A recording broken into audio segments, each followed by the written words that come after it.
जय श्री कृष्णा। आप सभी का शुभरीत विद सौम्या पे स्वागत है। आज सुनेंगे पुत्रदा एकादशी की कथा। पुत्रदा एकादशी को बैकुंठ एकादशी भी कहा जाता है। यह एकादशी हर वर्ष पौष के महीने में शुक्ल पक्ष को आती है। जो भी स्त्री या पुरुष इस व्रत को विधि विधान से करते हैं उसे संतान प्राप्ति का वरदान प्राप्त होता है। पुराणों के अनुसार भद्रावती नाम का एक राज्य था जहाँ सुकेतु नामक राजन राज करते थे। उनकी एक पत्नी थी जिनका नाम था शैव्या और वह दोनों बड़े ही दयाभावी थे, परंतु उन्हें कोई संतान नहीं थी, जिसके कारण वह दुख और संताप में डूबे रहते थे। एक दिन राजा सुकेतु ने अपना सारा राजपाट महामंत्री को सौंप दिया और दोनों राजा रानी वन की ओर चल दिए। वह इतने दुखी थे कि उन्होंने आत्महत्या करने की ठान ली। घने जंगल में वह चलते चले गए और उन्होंने आत्महत्या करने का पूरा मन बना लिया। उसी क्षण राजा सुकेतु ने कहा कि हम क्या करने चले थे? आत्महत्या करना घोर पाप माना जाता है। यह हमें शोभा नहीं देता। और तभी उन्हें वन में ऋषियों की वेद पाठ करने की ध्वनि सुनाई दी। वह दोनों उसी ध्वनि की ओर चलते चले गए।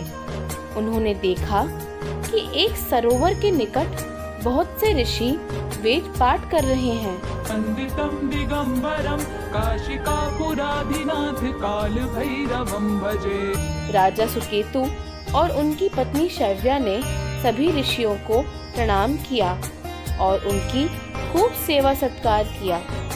इससे सभी ऋषिवर अत्यंत प्रसन्न हुए और बोले, हे राजन, मांगो, तुम क्या मांगना चाहते हो? राजा ने विनम्र शब्दों में अपने दुख का कारण बताया और कहा, हे मुनिवर, हमें कोई संतान नहीं है, हमें एक पुत्र का वरदान दीजिए। राजा की बात सुनकर मुनि ने कहा, हे राजन, आप और आपकी पत्नी दोनों मिलकर पुत्रदा एकादशी का व्रत पूरे विधि विधान के साथ कीजिए, तो आपको फल स्वरूप संतान प्राप्ति होगी। यह सुनकर वह अति प्रसन्न हुए और वह दोनों अपने राज्य भद्रावती लौट गए। कुछ समय बाद पौष माह की शुक्ल पक्षी एकादशी आई।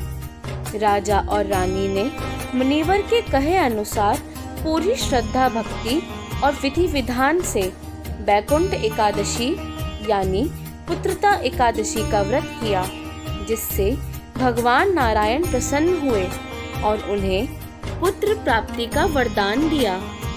कुछ दिनों बाद रानी शैव्या ने गर्भ धारण किया और 9 महीने बाद एक पुत्र को जन्म दिया।